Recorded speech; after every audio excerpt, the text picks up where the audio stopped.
Kochi international എയർപോർട്ടിൻ്റെ ട്രെയിനിലൂടെ യാത്ര ചെയ്യുമ്പോൾ കാണുന്ന വ്യൂ ആണ് ഈ വീഡിയോയിലൂടെ നിങ്ങൾ കാണാൻ പോകുന്നത്. വീഡിയോ ഫുള്ളായും കണ്ട് നമ്മുടെ ചാനൽ സബ്സ്ക്രൈബ് ചെയ്ത് സപ്പോർട്ട് ചെയ്യണേ.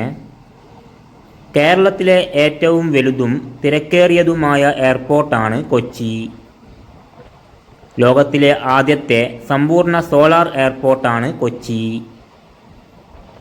എറണാകുളം ജില്ലയിലെ അങ്കമാലി പട്ടണത്തിനടുത്ത് നെടുമ്പാശ്ശേരിയിലാണ് കൊച്ചി ഇൻ്റർനാഷണൽ എയർപോർട്ട് സ്ഥിതി ചെയ്യുന്നത്.